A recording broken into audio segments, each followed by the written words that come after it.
Good morning, everybody, and welcome to our next IFRS and corporate reporting webinar. Now, this month, we're actually venturing to sustainability, and we're looking at what is the new proposed imminent IFRS S2 mean for Australian organizations. So there's a lot of sustainability. It's hot. Excuse the pun. Everybody's talking about it. So that's a focus today. As always, from an IFRS and corporate reporting perspective, but these days also sustainability reporting, I've got with me Kevin Frohbus, our partner in Sydney. So hello, Kevin. Good to see you. Hello, Aletta. It's good to see you, and I love the hot pun. That's very apt. Well done. I should say that Kevin and I, obviously based in Melbourne and Sydney, but we like to get together. And in 2 weeks' time, Kevin, today in 2 weeks' time, your whole team, my whole team, our whole national IFRS and corporate reporting team are gathering on the Mornington Peninsula here in Melbourne for 3 days, talking about all things IFRS and corporate reporting. And surprise, surprise, the agenda is around sustainability and sustainability reporting. So we try and practice what we preach. Absolutely. I'm looking forward to it, Aletta. It's be good to see you all again. Then also, we would like to begin this webinar by acknowledging the traditional owners of the land on which all of us meet today across Australia. And even if you attending from New Zealand or other countries, the traditional owners of that land, we pay our respects to elders, past, present, and emerging. And we also would like to extend that respect to Aboriginal and Torres Strait Islander peoples here today.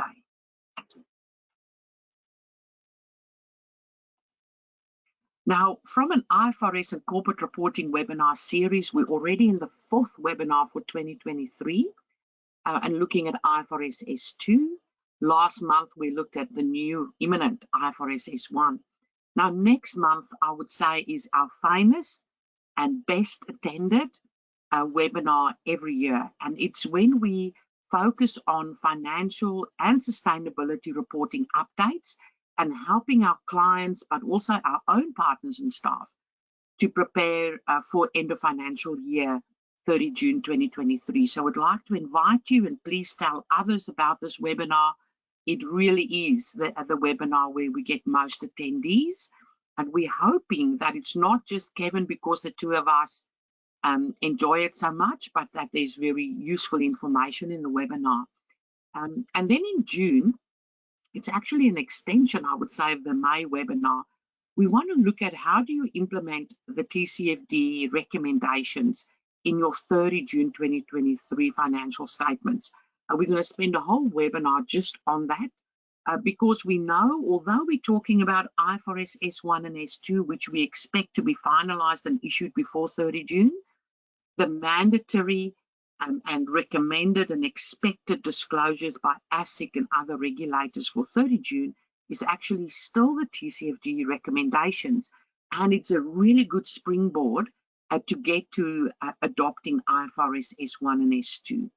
So that's just our upcoming 2 webinars. But if you've missed any of the other webinars, you can go back and watch the recordings on our website as well. Now, as you know, we also have a sustainability webinar series, and very shortly we'll announce the webinars from July to December for this webinar series. But last week, we looked at getting the board on board, the business case for sustainability. And we talked about how finance teams, CFOs could engage the board, but even board members on how they could get the board and what would be the key things for boards to look at this stage. So the feedback on that webinar has been really good. I think it resonated with a lot of people because we know a lot of entities have started on the journey, but a lot of others are still thinking, how do we start? How do we convince the board that this is a good thing to think about? So that webinar, Getting the Board on Board, has been released on our website now, the recording, as well as the slides. It's also on LinkedIn, etc. Now, one of the key takeaways from that webinar, which I just couldn't resist putting in here, is a bit of the board's quick guide to proactive ESG or sustainability oversight.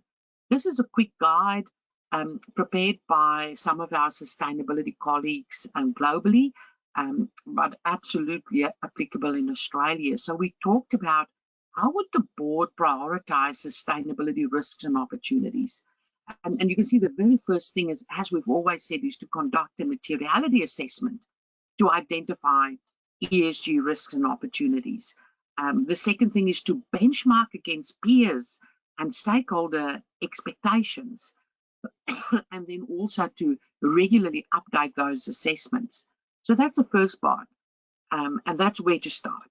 But then it's also, how do we clearly define board oversight? So at BDO Australia, when we started on this journey 2-3 years ago, we determined our governance structure around sustainability.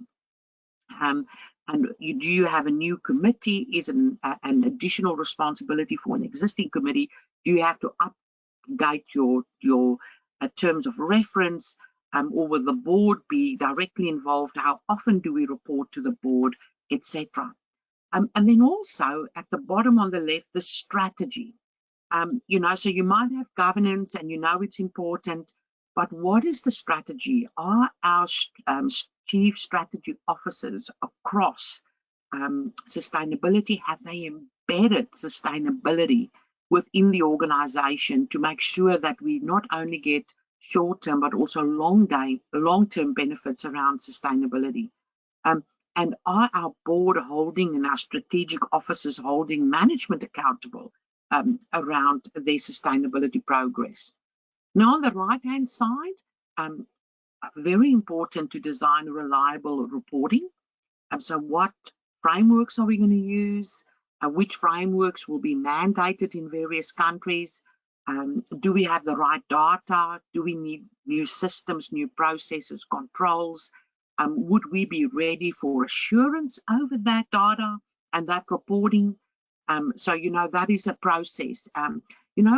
This is somewhat different. Sustainability reporting, somewhat different to just a new IFRS 16 or IFRS 15, in that if we've got new lease accounting requirements, it's additional information that is being captured by the finance team in a finance system. Maybe we update a finance system, maybe we have a plug-in, maybe we integrate with BDO Lead. All of that's possible.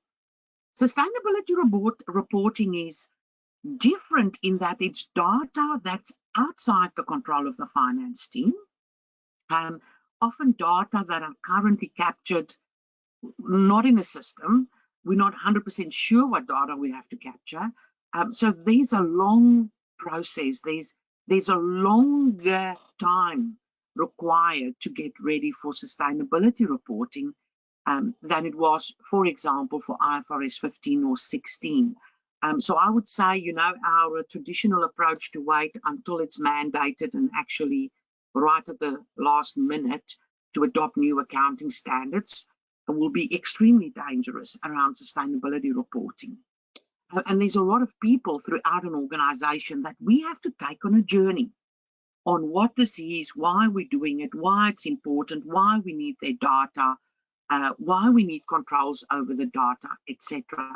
And then how do we create an iterative process for improvement? This is continuous improvement, and how do boards look at that? So that's a little bit of a recap.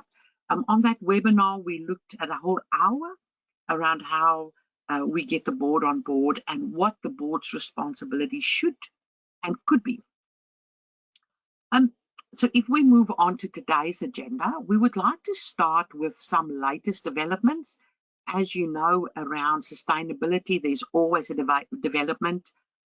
You pick up your phone in the morning and there's something around sustainability. Then we'll look at connectivity. And what is this and what does it deliver? And I'm not going to say anything more because Kevin will address that in detail. Then we'll look at an overview of this proposed IFRS S2. and we'll break it down into, as you now know, it's about governance, it's about strategy, it's about risk management, and then targets and metrics. So the structure, the whole approach of all these IFRS S series of standards: governance, strategy, risk management, targets and metrics. Then some practical tips around getting ready for IFRS S2 and next steps. So that's the plan for today. Starting with the latest developments, I thought somebody with a mobile phone really is a good image around latest developments, because these days everything happens on a mobile phone, whether it's a notification, an alert, reading the newspaper, etc. It's all on that phone. So latest developments on the 4th of April, the ISSB decided to provide transitional relief in relation to IFRS S1, so the general requirements around significant sustainability-related risks and opportunities. And the extent of this transitional relief, that mandatory implementation of IFRS S1 will be deferred by 1 year.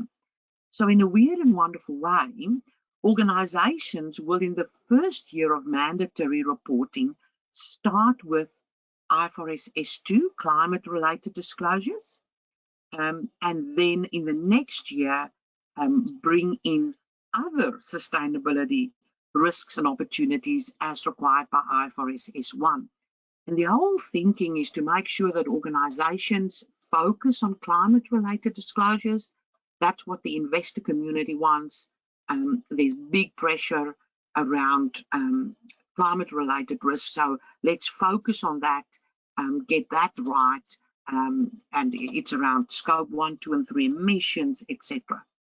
There are also, and I just wanted to add, there are also other transitional relief within IFRS S2. So even though in the first year it's all about IFRS S2, there's relief in there. And I've got on the right-hand side some of the relief. So, you know, in the first year that ISSB standards are used, it's sustainability-related risks and opportunities, and we're not going beyond climate-related risks and opportunities. Then there will be an annual sustainability-related disclosures at the same time as the related financial statements. Again, there's some relief at that stage. So in the initial year, we might have our normal financial statements, and maybe at another time, maybe a few months later, we'll have the sustainability-related disclosures in a separate document, a separate time. Now, the intention, it will be in the same document at the same time, but there's some relief in the first year, so organizations get ready. There's also some relief that we don't need comparative information in the very first year of IFRS S2. So we just start with, let's say, FY25, 30 June 2025. You have to start to capture information from 1 July 24, but you don't have to start to capture information from 1 July this year in order to report for 30 June 24. So there's again some relief. Also, no need to disclose scope 3 greenhouse gas emissions in that very first year. So we can focus on scope 1 and scope 2. Scope 3 is where it gets really interesting, really tricky, but let's phase it in. Let's get scope 1 and 2 correct first. At the moment, we're doing a lot of calculations of scope 1 and scope 2 for a lot of our clients. And it's good to take people on the journey while we're doing it. Let's get scope 1 right. Let's get scope 2 right. Build up some confidence, get in some systems, work with technology, get the controls right, and then we'll move on to scope 3. And then the other thing is, ultimately, there will be a requirement to use the greenhouse gas protocol to measure emissions, scope 1, 2, and 3.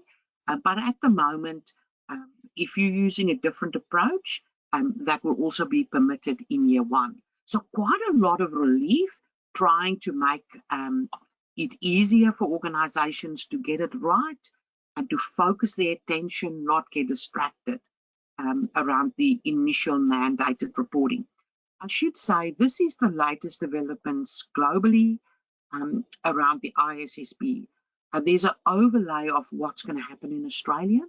And we know there was the Treasury consultation paper. And they said in that paper that will align with international developments and requirements. So my expectation is that all of this relief will be carried forward also to Australia. We haven't had confirmation, but that would be our expectation. Then the next part, connectivity. Now, as you know, I've always talked about connectivity. I believe there's great connectivity between financial statements and sustainability information. I was super excited a few weeks ago when I saw this article published by the International Accounting Standards Board and the ISSB, a joint article by both of their chair people. So great excitement. So we want to start with that, but I won't spoil it, Kevin. I'll stop here and hand over to you. Thank you, Aletta, and that was a good introduction, because I think in terms of how these topics were put together for this year, the timing couldn't have been more perfect, with IFRS S2 being this month's webinar, and I'll give the credit to Aletta there, because whether through a stroke of genius or divine intervention, she put IFRS S2 in April, which is where we were, and it was in the lead up to this webinar that the standard setters have sort of funneled us to where they're going with the mandatory dates of the standard. And of course, they've given relief on S2, but they're funneling us, I'm calling it funneling us to S1, because that's where the focus is going to be. So it's the timing is just perfect.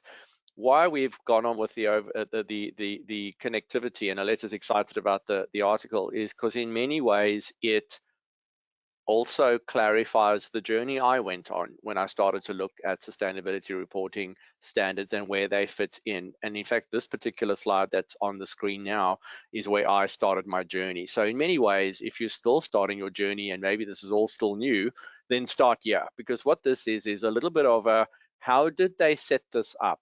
What do they mean by sustainability related financial disclosures, and where are the boards focusing, and how do these boards interact? How do they connect? And how does that then flow to interoperability and connectivity in different other types of financial statements and corporate reports that include sustainability related information and sustainability related financial disclosure? So long story short, this is how they set up the structure.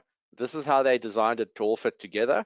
This is how connectivity and the connectivity process came together, at least in terms of the way the boards are structured, and that flows obviously in the way that financial statements and corporate reports are going to be created. The other thing that you might want to take away from this is where this might fit, or how this might start to take shape within your organization. Because if you actually understand how the standard setters and how the reports connect, it may start to make sense about where this fits in the organization. But I want to guard against something right from the outset. Be careful of saying, oh, this sits in the finance team because, you know, they prepare financial statements, so therefore this is where it's going to sit in the organization. Because what ends up happening then is the finance team get lugged with it and nobody else is involved or takes responsibility for it. And that's particularly important from a governance point of view, because at the end of the day, sustainability is a governance issue that I believe flows down from the leadership at the top. It does not flow up from the finance team just because that's where it sits. So this could be relevant to that type of thinking, and I can see Aletta nodding. She agrees with me on that. It's really like, do not think that because the standard setters are connecting, shall we call it, financial statements and other sustainability type reports, that it suddenly fits in a particular team in the finance team and no one's ever going to engage with them anymore, and they just got to do everything. That's really not what's happening here. But it is true that S2 and S1 and the ISSB standards have been created to connect with financial statements that are driven by, or at least sit around, you know, the IFRS financial statements that exist and have existed for some time. So let's talk about the diagram on the right. And this was my little journey. General purpose financial reports, which are the financial statements that you produce in accordance with the financial reporting framework, and it's IFRS or AASB in Australia, is the purple block at the bottom, which we generally all familiar with, and we're preparing financials. The objective of general purpose financial reports has always been to inform investors or capital investors in terms of decision making, and produce financial and other related non-financial information in a set of financial statements, AASB or IFRS compliance. How the ISSB fits in, being a standard setter that I want to say sits alongside under the same common foundation at the international level, is the ISSB standards S1 and S2 have created the concept of including with or in or alongside those financial reports sustainability related financial disclosures. And that's important, and I highlighted that word in a way because in a way they are designing these standards to produce financial information for capital investors. That's the light blue stuff. The gray box at the top is when other corporate reports are produced for, shall I call it, a broader stakeholder focus. And the best example of this is if we go back maybe even 5 or 7 years ago, and let's take a couple of Australian entities that might have been producing a standalone sustainability report alongside their annual or financial statement report. Now that very often then, and still to this day, a lot of organizations who did that would have used the GRI standards or the GRI4 corporate G4 standards. In starting your journey here, it's probably worth understanding who the stakeholder groups are for those various reports. That's really important to understand. So a sustainability report produced, let's say, under GRI report under GRI standards, wouldn't necessarily have only focused on capital investors. That would have been a broader group of stakeholders. It could have been government or the society at large, employees, people who had an interest in the measures and the reporting that came with GRI standards is the broader stakeholder groups. That would have been the gray block on the side. So some organizations may have already produced those type of reports, and those we refer to as corporate reports, those other types of reports. But what the S1 and S2 is focusing on is sustainability related financial disclosures comparable or interoperable with the IFRS standards with capital investors in mind. But the idea of connectivity is that they should all connect. Even if you're preparing a report that has a different stakeholder in mind or a particular stakeholder in mind, there's really no reason why the standard setters or the reports shouldn't be interoperable with each other, and mostly that they should actually not conflict and overlap with each other in a particular way or form. So, summary of that, S1 and S2, the blue blocks in the middle, designed by the standard setters at the international level with financial disclosures in mind and capital investors, but there's really no reason why they can't interact with other corporate reports that include sustainability information that have a broader stakeholder group in mind. Now, this is really important. So I'm going to say to Aletta, do you want to add anything at that point? Because I kind of feel like that's a really important concept that I think we should lay down today before we move forward.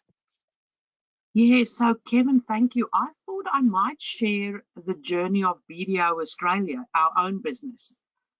You know, if you look at the purple block at the bottom, BDO Australia have our own financial statements. And now we add to those general purpose financial statements, sustainability related disclosures. So we follow the TCFD recommendations. So our financial statements and these TCFD recommendations for 30 June 23, all of that will be in the general purpose financial report of BDO Australia. However, BDO Australia has reached out to all our stakeholders, and our staff is the biggest of that because our partners and staff are very important in order to provide services to clients, and our clients are very important. So we reached out to all of these stakeholders, and from last year, we also preparing a report in that grey block.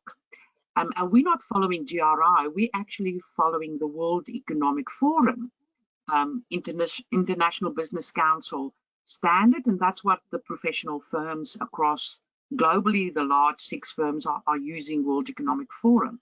So, you know, that's how you can see how the traditional financial statements of the BDO Australia has expanded to now also include TCFD recommendations. And at the moment, we have this other corporate report around World Economic Forum. So the 3 can sit together. We publish ours. The first two, the purple, blue, are one general purpose financial report as required, and you can deal with it in your OFR, etc. But our grey one we publish at the same time. It's not in the same report, but it's at the same time. And then at BDO, we also publish a transparency report about the great work our auditors do. So this is very real. And Kevin, this is what we've been doing for BDO Australia. And this is what we've been doing for a lot of our clients. So when I saw this article, I thought, hallelujah. You know, I could never explain it this beautifully. So I was very thankful that the standard setters came up with a diagram to help us to explain it. That's good. And I think you're right. Because the next few slides we've got here, in the interest of time, I will take you on a journey with some of the highlights out of it. And really, you know, it's talking about how the various bodies interact. When we've got the ISB and the ISSB sitting next to each other under the foundation, producing accounting standards under the IFRS side, which is on the left of that diagram, and on the right you've got your sustainability disclosures S1 and S2. But what's important on the what the connectivity means, and what they say, what do we mean, is what does the standard setters mean by connectivity? Not so much BDO per se, is starting at the bottom. Their processes are designed, and the way they set standards to, first of all, starting at the bottom and working up, on the right-hand side diagram, is to collaborate at the board and staff levels. This is at the standard setters, and be guided by the various advisory bodies. That will move through to products. Now, the standard setters don't only produce standards, they also produce a variety of what they call products that assist with standard settings and the implementation of financial reporting globally, things like taxonomies and so forth. So their processes then feed into their products, being their standards, and also the other things that supports, you know, the global implementation of financial reporting around the world, which then leads up to good, holistic, comprehensive, and coherent general purpose financial reports. Those words are important: holistic, comprehensive, and coherent, because that is ultimately what the outcome is here. Moving on to the next slides, Aletta, I think we actually have that in the header. There it is. The ultimate outcome of connectivity is the holistic, comprehensive, and coherent general purpose financial reports. I want to kind of pause at this point, because one of the bugbears I've always had with the way some organizations approach financial statements is they approach it on a compliance basis. And that's when you get general purpose financials that don't necessarily interact with what's actually going on in the organization. The financials are produced by someone in the finance team. It's not connected to, you know, the strategy or to the board. And so the financials come out and they don't necessarily tell the full story. One of the purposes of this is so that we can start to produce general purpose financials, which are for capital investors, where the financials are actually essentially integrated into risks and strategy and opportunities, so it starts to tell the full story. And that's what really we're trying to achieve here. And obviously the standard setter on the sustainability side is actually trying to do that specifically with sustainability related financial information. I think the big thing with connectivity in financial reports is that you want to see how these various reports are interoperable. So it does extend beyond general purpose as well. If you're doing, like Aletta said, you know, we're doing a sustainability report for a broader group of stakeholders, we do not want the information in that financial information to be inconsistent. And the standard setters don't want to set standards that are inconsistent, which is really what this is all about. I think jumping through some of the other slides here, I think you can probably go and read some of this information, you know, in your own time. But I would take away from this in terms of connectivity is that when you start to think about how these reports integrate and interoperate, you should start to think how you're going to organize yourself to achieve that. So how are you going to organize your various teams in the organization to actually produce this information? One of the easier ways is to actually start with IFRS standards. A lot of organizations, especially the finance team, will be across what's in IFRS accounts. They'll recognize things like materiality and users and enterprise value, and there's a whole bunch of terminology that's common in the standards, but that's to provide a base in terms of concepts and compatibility in terms of concepts. So they can then create standards that fit on top of that for both IFRS and ISSB, that there's no gaps or unintended overlaps between the two. But most importantly, that then those same people who understand the concepts from the one to the other, you can build on top of that. But don't let it, as I said earlier, don't let it stay with those people.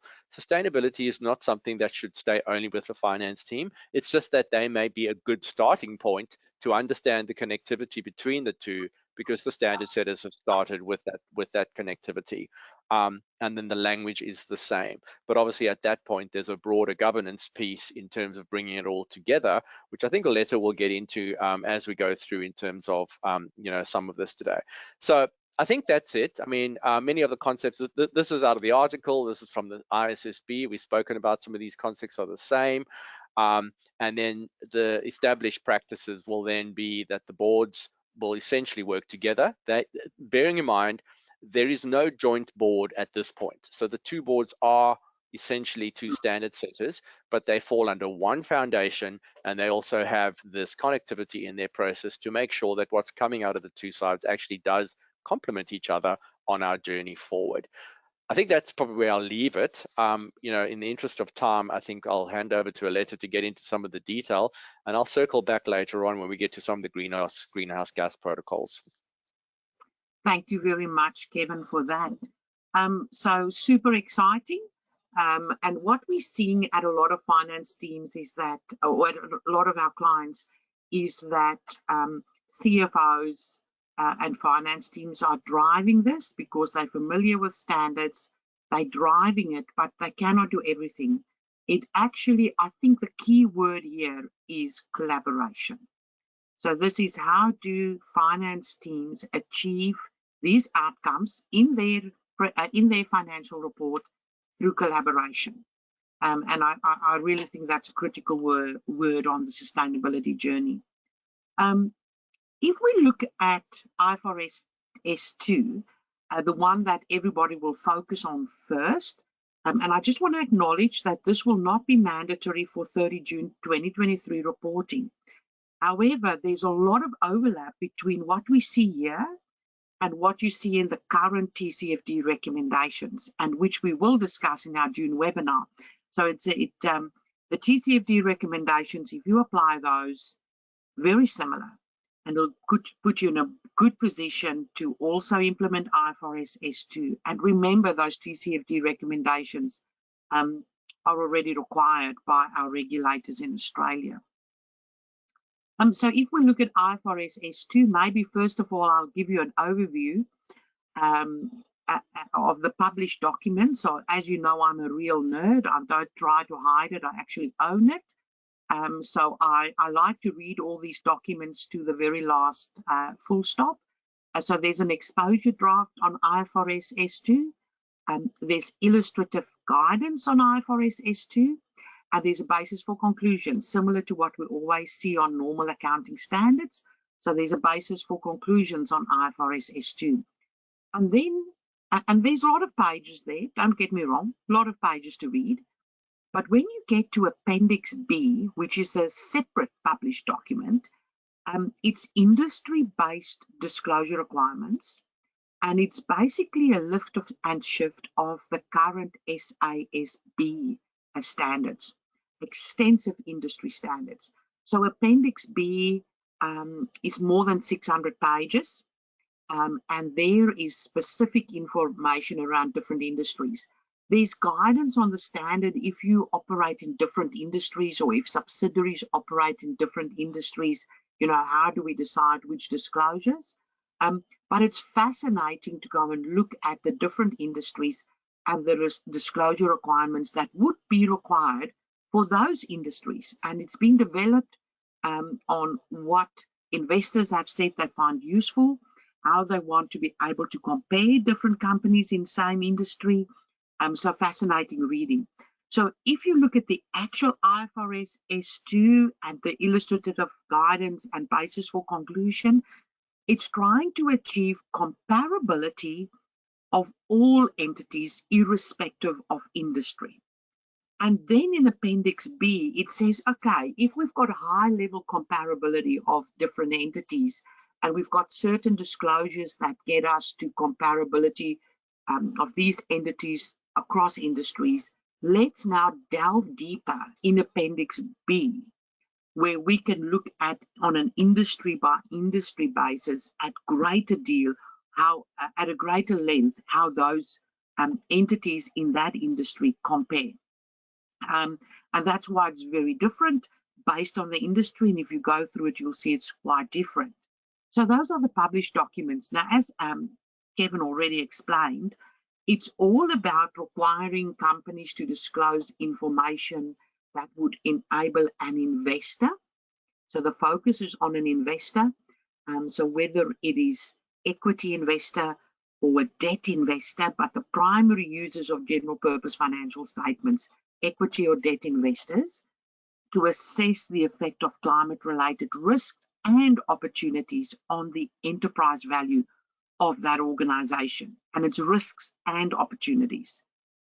So the objective of IFRS S2 is, so we want you to disclose information about your exposure to, an important word, significant climate-related risks and opportunities, that will enable the users of general purpose financial reports, so only those users of general purpose financial reports, to assess, let's say, shortcut, enterprise value. They want those users to be able to understand how would an entity respond to those risks and opportunities. What is your response through your strategic activities? And then finally, the entity's ability to adapt their planning, their business model, etc., based on these risks and opportunities. So it's around the entity's resilience. So it's about, what are the effects of the risk on our enterprise value? How can we respond from a strategic perspective? And finally, how resilient is this organization around sustainable, around climate-related risks and opportunities? So those are three overarching objectives. If you look at all of these disclosures, it would either lead to enterprise value, it will lead to the strategy, or resilience. And how do we communicate that to users? If you look at the scope of IFRS S2, they say we look at climate-related risks and climate-related opportunities. So it's a clear distinction, and everywhere it's about, there's risks, so we acknowledge there are risks, and we have to deal with that, but there are also opportunities. So how do we adjust our strategic activities around the risks and the opportunities? And what is our resilience around the risks and the opportunities? If you look at the climate-related risks, there could be other, but the two categories that we see in TCFD recommendations and we see in IFRS 2 are physical risks and transition risks. And the way it's explained, physical risk to our buildings, for example, around climate change, so physical risk. Transition risks is risk associated with transitioning to a lower carbon economy. So if we now have legislation around lower carbon economy and driving down carbon footprint, what are the risks around that transition process? It doesn't happen overnight. So what are all the risks, and how do we respond to that, and how resilient are we around those risks? So physical risk and transition risk.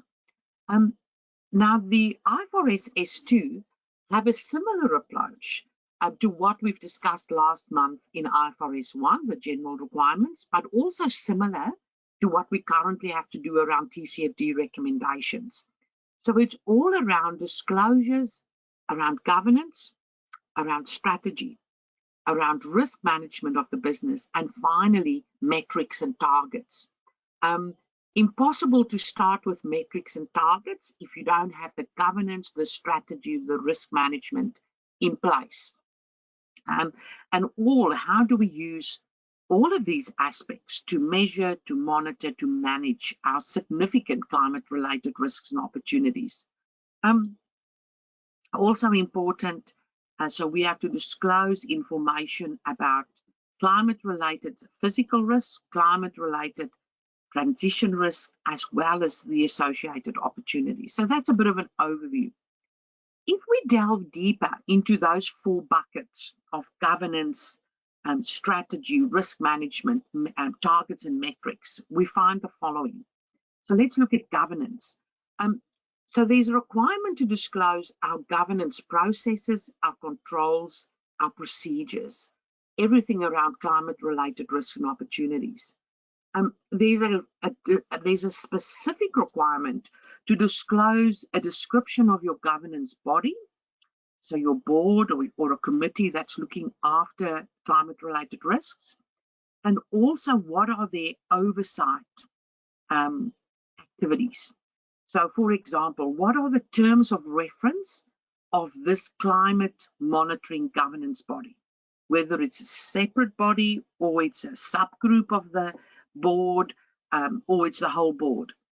What is management's role in assessing and managing climate-related risk and opportunities? So governance is not just about the board. It's also about management level and the interaction between the two.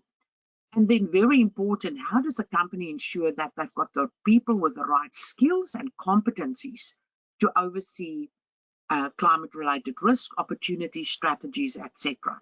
So these are some of the specific requirements that we see. Then also, there's a very specific requirement that companies are required to provide information that enables our investors to assess connections between various sustainability-related risks and opportunities. So although we start with IFRS S2, we know there are connections between climate risks and other sustainability risk and opportunities. So we have to be aware of that. And so there's that connection between IFRS S1 and S2, but also between IFRS 2 and other S's that are on the way. And it looks like IFRS S3 will be about nature, biodiversity. And then it's also important that organizations integrate their oversight activities, and not just the oversight activities of the board, but oversight activities of management with other sustainability related risks and opportunities. So the intention is not to have financial risks and then have climate risks and then have other sustainability risks. The idea is to have an integrated strategy, an integrated risk management approach, integrated reporting. So all of this together. That's the whole thinking around sustainability. So again, the word collaboration. If we go on and we look at strategy, so, you know, the proposed standard would require companies to disclose information on how climate change could reasonably expected to affect their business model, their strategy, and their cash flows. And when you look at this expected impact, it's looking at the short, medium, and long term. And there are requirements on you have to break down your assessment around short, medium, and long term. And then also, how would this potentially impact access to finance and cost of capital? Remember, the primary users of this information would be investors, and they could either provide capital investing or equity or debt financing. So how would all of this ultimately impact their ability to access a financing or cost of or equity, whether it's debt or equity? So that's the focus around strategy. When we get to strategy, they again come back to the concept and say, remember, climate-related risks are broken down into physical risks and transitional risks. And the physical risks are broken down further into acute risks and then chronic risks.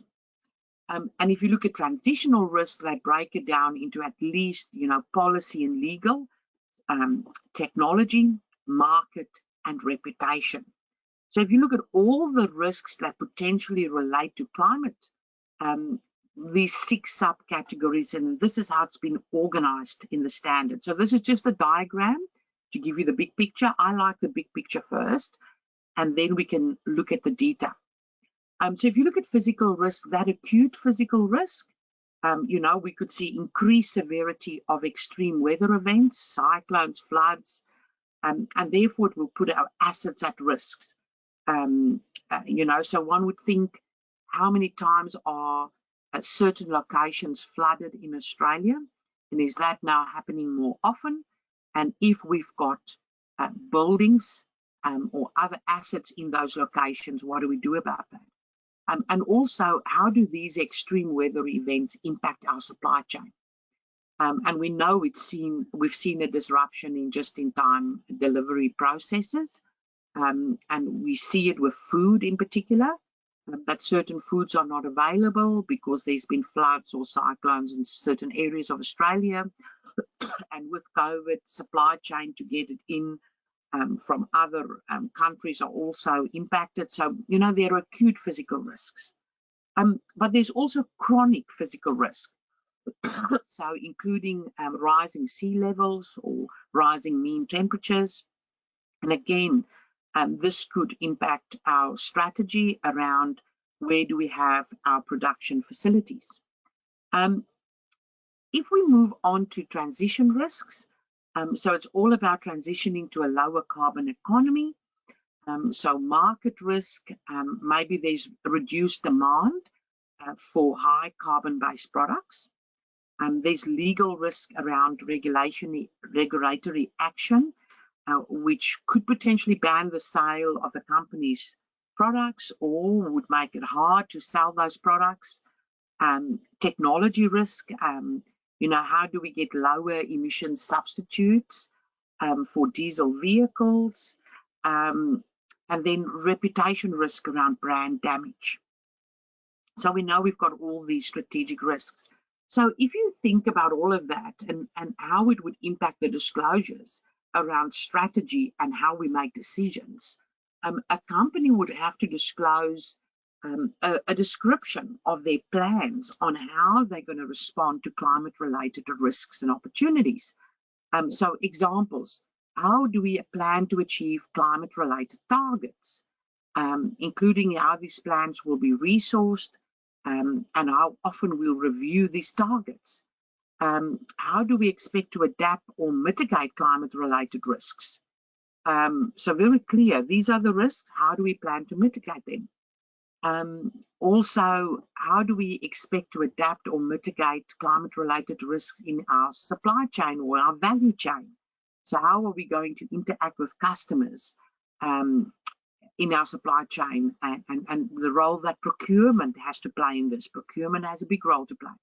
And then also very specifically, to what extent do we plan to make use of carbon offsetting?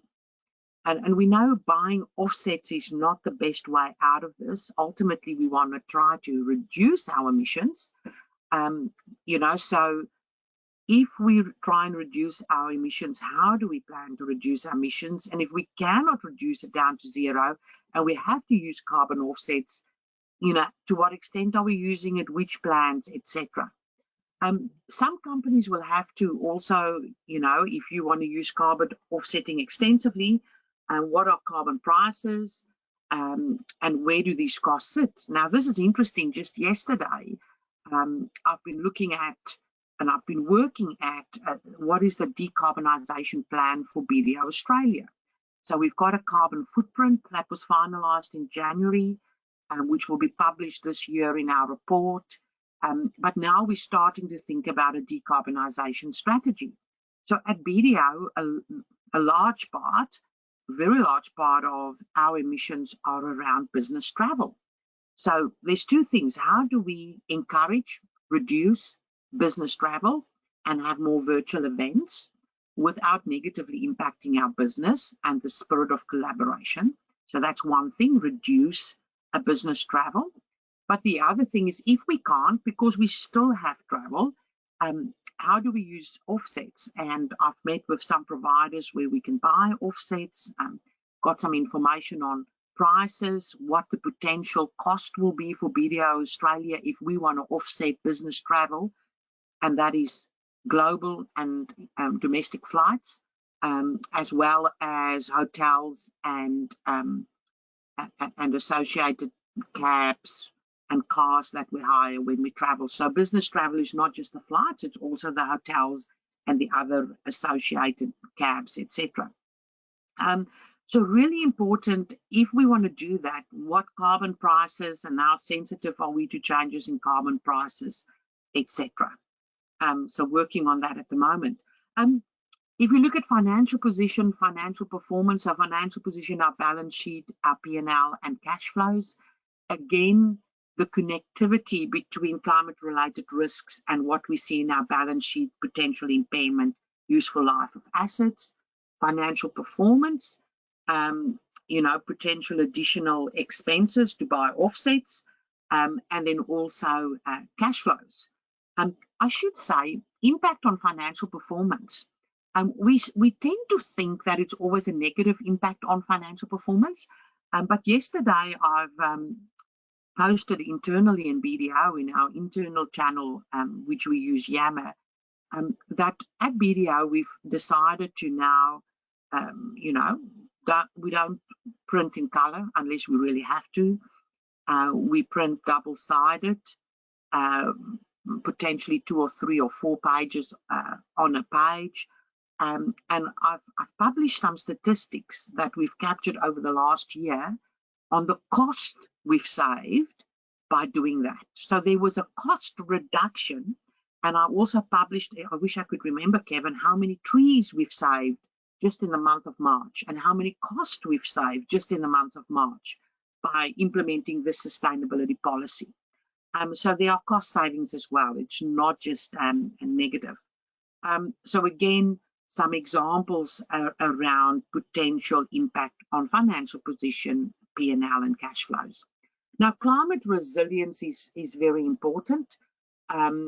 So, disclose information on whether we'll continue to use our assets and our investments in the same way we've done in the past, or whether we'll have to relocate, decommission, upgrade assets to protect them against increased flooding risk, etc.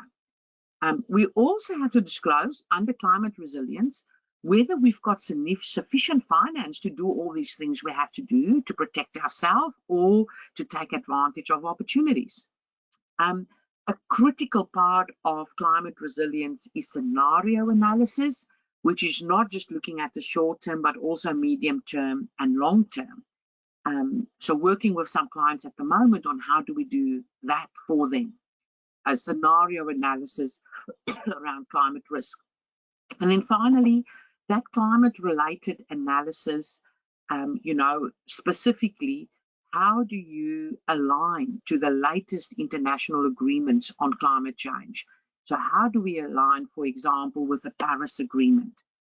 So this is the kind of disclosures expected around climate resilience. If we look at risk management, again, similar structure to IFRS S1. I think the key message here is that third bullet point, it's integration into the company's overall risk management process. It's not a separate process, it's integrated into overall risk management, but also clear disclosures on how do we prioritize climate-related risks and opportunities relative to other risks. If you look at targets and metrics, you will have to disclose how you've set your targets and what metrics are you using to manage your climate-related risks and opportunities. Now, this is where we come back, and I'm sorry we've only got a few minutes, so I'll have to go fast, but we've talked about it in a sustainability webinar in February on how do you measure your Scope 1, Scope 2, and Scope 3 emissions. And we've said that we use, and most entities across the world use, the Greenhouse Gas Protocol. And we know there's transitional relief around Scope 3, but it's important to get there because that's where the real change happens around your value chain. So when we look at the metrics and we look at climate change, the key metric would be your scope 1, scope 2, and ultimately scope 3 emissions. How did you calculate it? What assumptions have you made? And then how do you intend to reduce those emissions?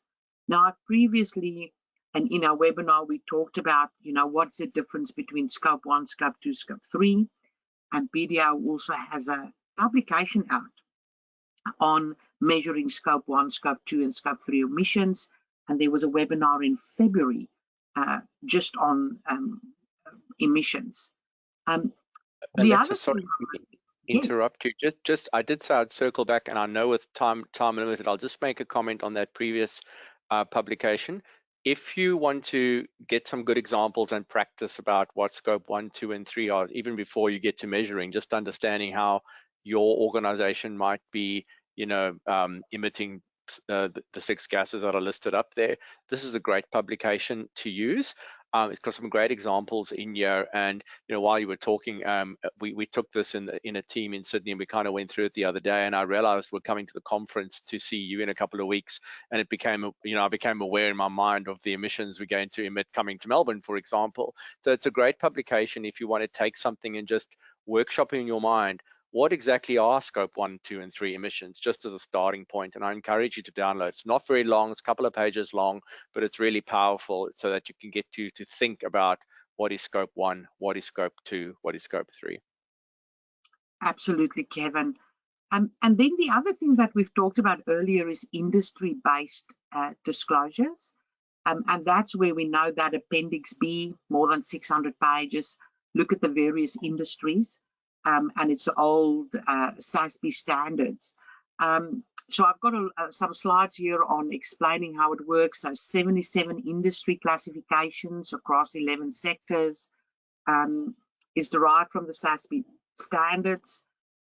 They've identified information that would be relevant to assess enterprise value of companies in those industries.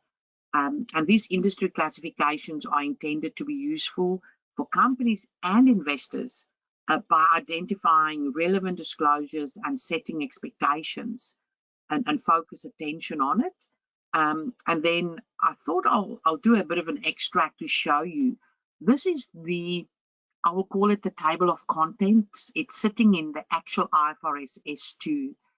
There's a table, and it's saying, if you look at consumer goods, there's specific examples around e-commerce, household and personal products, toys and sporting goods, etc. There's extractive and minerals processing. There's specific expectations around coal operations, construction materials, iron and steel producers, oil and gas, different for exploration and production, midstream refining and services, financials, asset management and custody activities, commercial banks, insurance, investment banking and brokering, food and beverage, there's healthcare. So, there's infrastructure, real estate, waste management, there's renewable resources and alternative energy, and we're currently working with some of these clients. There is resource transformation. We've got services, casinos and gaming, hotels and lodging, leisure facilities, technology, hardware, internet media, software and IT services, telecommunications, transportation. All right, so they've got, for all of these industries, they've identified 77, and I think for 68 of those, they've got example or requirements on what would be best practice. So I thought I'll give you an example on what this looked like. If you look at software, they start every section with a description, software and IT services. So what is this? What are the types of products? So you can check, yes, I'm definitely part of this, right? And then they say around sustainability, they've got topics, and then they've got metrics. So if you look at the topics, they say the one topic would be environmental footprint of your hardware infrastructure. The other thing is around managing your systemic risks from technology disruptions. So those are two topics. If you look at the accounting metrics, if you look at your footprint, what is the total energy consumed? Those data centers, Kevin, we're back to them. Percentage of the grid's electricity, percentage that's renewable. They've got total water withdrawn, total water consumed, percentage of each in regions with higher or extremely high baseline water stress. And then they've got a discussion of integration of environmental considerations into your strategic planning for data center needs, right? So we're back to these data centers. If you look at managing your systemic risks, the number of performance issues, service disruptions, and total customer downtime. So this is, I didn't expect that there really, but this is about customers and their expectations.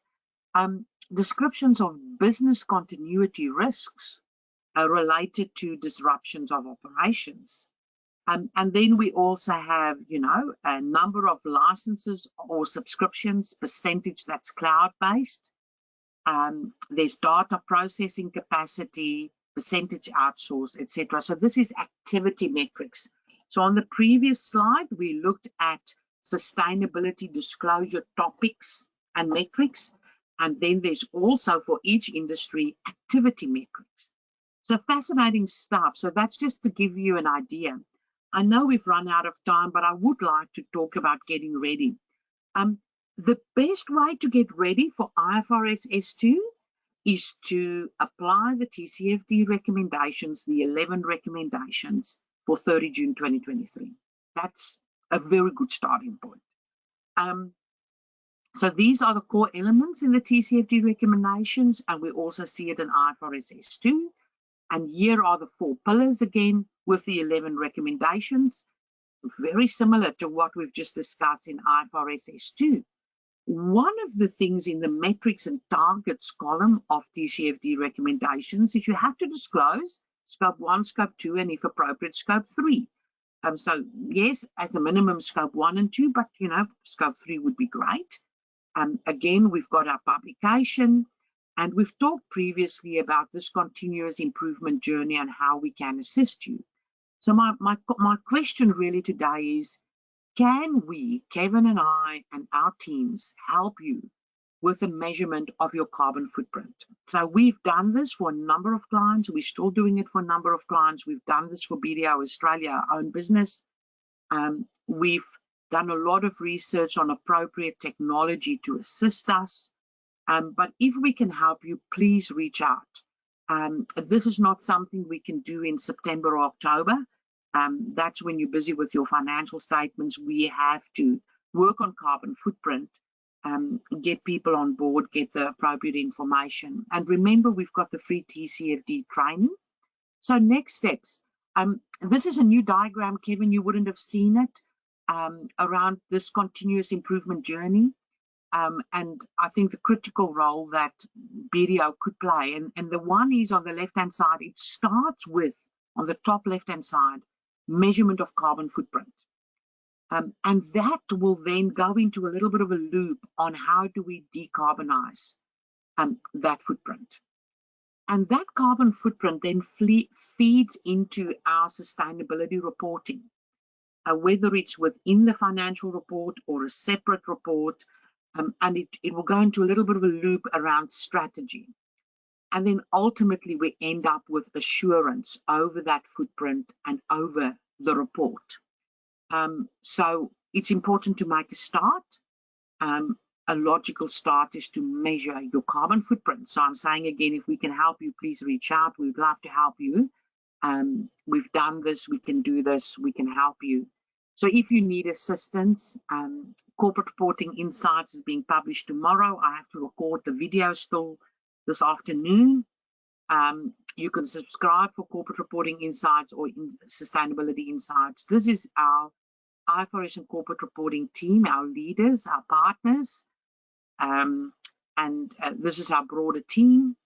And we also have sustainability people, which there's overlap around a number of people here focus on reporting. Some people focus on assurance. Some people focus on decarbonisation, but within BDO we can help with everything.